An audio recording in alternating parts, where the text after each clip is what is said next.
Rock and roll. A genre of music supposedly invented by white dudes in the 50s that conveniently erases the contributions of black artists who were doing that same thing a decade earlier. But one black woman changed all of that. She just might be the greatest rock star you've never heard of. So get ready to meet this week's hidden heroine. It's no secret that black Americans have been integral to the development and popularization of rock and roll. From the earliest days of the genre, black artists like Chuck Berry, Little Richard, and Fats Domino were writing songs that would become timeless classics. But despite their huge contributions, they were largely excluded from the mainstream music industry and its accompanying accolades. And that was especially true for women. But one woman defied the odds and became a household name. Her name was Sister Rosetta Tharpe. You might not know her name, but you'll definitely recognize her face. Just ask any self-respecting fan of The Simpsons.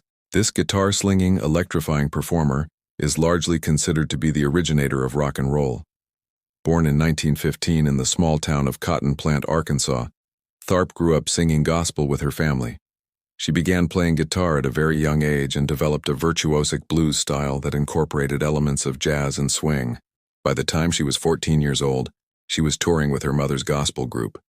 And soon after, she was performing at the famous Apollo Theater in Harlem. In 1938, Tharpe recorded her first song, Downhearted Blues, which became a top 10 hit on the Billboard R&B chart. She followed that up with several more hits over the next few years, including Rock Me Honey, which showcased her signature guitar work and established her as a major force in the burgeoning rhythm and blues industry. By the late 40s, Tharpe had developed a loyal following in the black community and was becoming increasingly popular with white audiences as well. In 1952, she had a crossover hit with Strange Things Happening Every Day, which reached number 1 on the pop charts and made her the first black artist to top the Billboard Hot 100. Throughout the 50s, Tharpe continued to record and tour, influencing a new generation of musicians with her electrifying performances. She helped pioneer the use of electric guitar in popular music and pushed the boundaries of what women in rock were expected to do.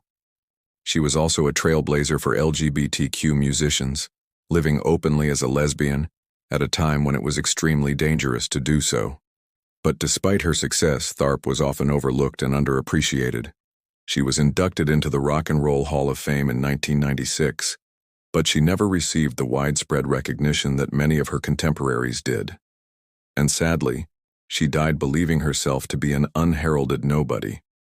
After suffering a stroke in 1964, Tharpe essentially became a recluse, shunning interviews and making few public appearances. She passed away in 1973 at the age of 58, having left behind a legacy that few will remember. But Tharpe's influence can still be felt today. Her music continues to inspire new generations of musicians, and her pioneering spirit continues to pave the way for women in rock. So next time you hear someone trying to downplay the role that black artists played in shaping rock and roll, just remember the name Sister Rosetta Tharpe. And with that, we've got a history hot tip for you. Check out our playlist of LPs to learn about influential black women in American history. We also have playlists for various historical figures. So click the link below to find out more, and be sure to subscribe to our channel for more stories of history's hidden heroines. It's me,